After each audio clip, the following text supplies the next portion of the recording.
የእግዚአብሔርን ቃል አነባለሁ። ሁላችን በመንፈስ እንዳለን እንዲህ ይላል። ንግግሩን በጨረሰ ጊዜ ስምዖንን ወደ ጥልቁ ውሃ ፈቀቅ በልና ዓሣ ለመያዝ መረባችሁን ጣሉ አለው። ስምዖንም መልሶ መምህር ሆይ ሌሊቱን ሙሉ ስንደክም አድረን ምንም አልያዝንም፣ አንተ ካልክ ግን አለው መረቦቼን በቃልህ እጥላለሁ። መረቦቼን በቃልህ እጥላለሁ። መረቦቼን በቃልህ እጥላለሁ። ግዴለም ጩኹና በኃይል አሜን በል። የሚገርማችሁ እነዛ ሰዎች ሌሊቱን ሙሉ ዓሣ ለመያዝ መረባቸውን ቢጥሉ አንድ ዓሣ አልነበረም። ከዚህ የተነሳ ደክመዋል። በትክክለኛ ሰዓት፣ ትክክለኛ ቦታ ላይ፣ በትክክለኛ ዕውቀት፣ በትክክለኛ መረዳት ማድረግ ያለባቸው ነገር አድርገው ያገኙት ውጤት ግን ትክክለኛ ሳይሆን የተቃራኒ ነበር እና ኢየሱስ መጣና ቁጭ ብሎ ቃል ተናገረ። ቃል አሰማቸው። ቃሉን ሰምተው ከጨረሱ በኋላ ሳይጸልዩ ጌታ ወይ እንዲህ አድርገናል እርዳን ሳይሉ ችግራቸውን ተረዳና ስምዖን ሆይ አለው ዓሣ ለመያዝ መረባችሁን ፈቀቅ በልና ጣል አለው። ጮኸና አሜን በል። እስቲ ክብራም ተለገኝ።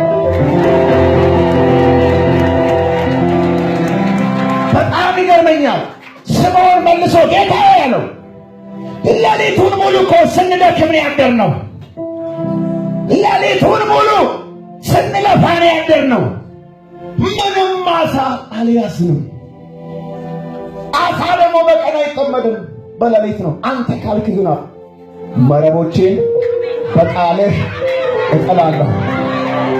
ዛሬ አንድ ሰው ላይ ተነብያለሁ። የድካም ዘመን ያበቃል። የልፋት ዘመን ያበቃል። የጥረት ዘመን ያበቃል። በኢየሱስ ስም ያበቃል።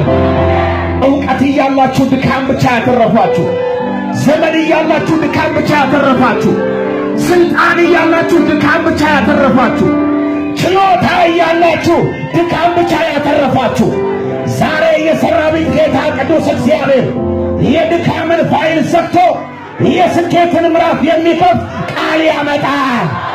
ትንቢት ያመጣል። በኢየሱስ ስም ያመጣል። እስቲ አሜን በኃይል። ሌሊቱን ስንደክም አድረን አንዳንዶቻችሁ 5 ዓመት ደክማችኋል። አንዳንዶቻችሁ 6 ዓመት ደክማችኋል። አንዳንዶቻችሁ 3 ወር ደክማችኋል። በትምህርት ላይ፣ በሥራ ላይ፣ በትዳር ላይ፣ በሪሌሽን ላይ፣ በአገልግሎት ላይ ለውጥ የለም። ዛሬ ግን የሚለውጥ ቃል ይመጣል። ጩኹና በኃይል አሜን በለኝ። ዛሬ የሚለውጥ ቃል ይመጣል። በሕይወት ይለወጣል። በቃል ይለወጣል። እስቲ አምጣ ለጌታ አሜን ነው ወይ? ሌሊቱን ሙሉ ምን ስላደረናል? እስኪ ስንደክም በሉ። እስቲ በሕይወታችሁ በብዙ ነገር የደከማችሁ እጃችሁን ከፍ አድርጉ። ዛሬ በቃ ጩኹና አሜን በል። በቃ አይገርምም? የሆነ ሰውዬ እኮ ያንተን የመሰለ ዕውቀት ይዞ እሱ ሲሆንለት አንተ ድካም ብቻ። ዛሬ ግን በቃል ነገር ይለወጣል። ዛሬ ግን ኢየሱስ ወደ አንተ መጥቷል። ለ38 ዓመት ሙሉ ያልጋ ቁራኛ የነበረውን ሰውዬ ኢየሱስ ይላል በዛ ሁኔታ እንደነበር አቆ ወደ እርሱ ምን አለ ይላል መጣ። ዛሬ ጌታ ወደ አንተ ይመጣል። ጮኸና አሜን በለኝ። የሆነ ሰውዬ ሳይሆን ኢየሱስ በቃሉ ወደ አንተ ይመጣል። ሰውየው ጋር ኢየሱስ ፊዚካሊ እየተራመደ ነው ሄደው። ዛሬ ጌታ መንፈስ ነው በመካከላችን አለ። ዛሬ ጌታ በቃሉ በመካከላችን አለ። ወደ እያንዳንዳችን ቤት በኢየሱስ ስም ይመጣል። መጣና ይላል ለረጅም ዘመን በእንደዛ ሁኔታ እንደነበር አውቆ ጠየቀው። ለረጅም ዘመን በሽተኛ እንደነበር፣ ለረጅም ዘመን ድሃ እንደነበር፣ ለረጅም ዘመን እርግማን እንደነበረበት፣ ለረጅም ዘመን ዊክነስ እንዳለበት አውቆ አይገርምም? ሰው ያላወቀውን ኢየሱስ አወቀለት። ደውላችሁ ማንም ያላወቀላችሁን ኢየሱስ ያቀባል። ያ እናንተና ጌታ የምትታወቁበት ነገር ላይ ዛሬ ኢየሱስ ይመጣል። ጩኽና አሜን ብለህ ውሰድ። ለረጅም ዘመን በእንደዛ ሁኔታ እንደነበር አውቆ ይላል ወደሱ መጣና አሜን ነው ወይ? ልትድን ትወዳለህ አለው። አሜን። ልትፈወስ ትወዳለህ አለው። ልትባረክ ትወዳለህ አለው። ልትቀየር ትወዳለህ አለው። ልትቀባ ትወዳለህ አለው። የሚወድ ሰው ካለ አሜን ይበል።